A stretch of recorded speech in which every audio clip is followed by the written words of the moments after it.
Hey guys, happy December 23rd. 2 days till Christmas, still can't believe it. Today's video, my Shapeoko CNC router. I have a couple of projects to do, and it dawned on me that I haven't changed the brushes in like a year. So I didn't want to have the thing quit on me partway through a project. They may or may not need to be changed, but I'm going to change them anyway, just so I don't have any issues. You got to start by taking the top off, of course. It's a 20 Torx or a flat screwdriver.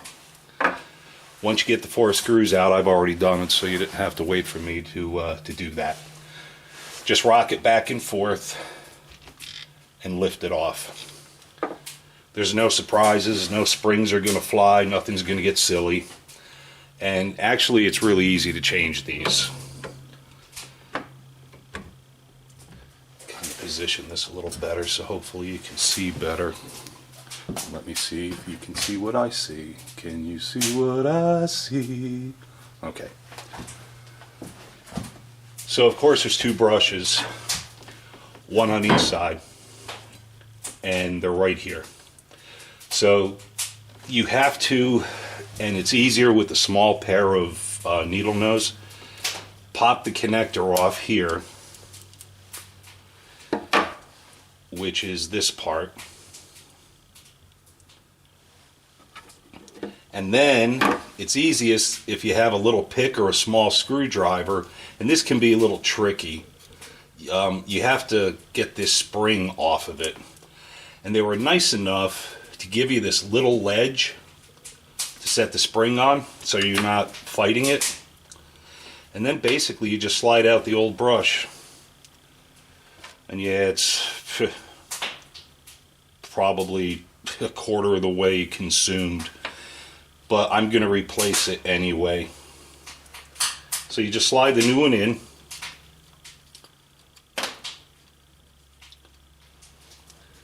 Reconnect your connector.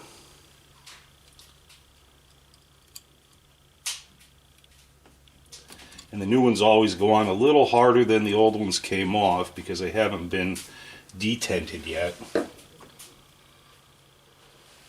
Make sure you keep your little wire off to the side so when you put your lid back on it doesn't crush it.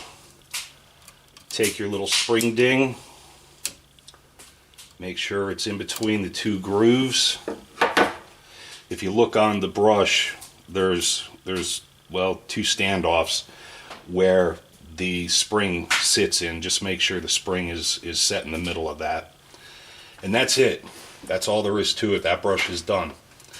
So I'm going to do the other brush off camera, put the lid back on, and then we're going to fire it up, make sure it works. It's that easy. Be right back. Alright, so we're all back together. We're going to turn it on, make sure it works, and then we're going to make sure the RPM adjustment still works as well. One thing I'm sure this router will never be accused of is being too quiet. So if you got your headphones jacked up or your speakers cranked up, you might want to turn them down real quick. And I probably should have mentioned, although it's in the title, this is the Dewalt DWP611 compact router.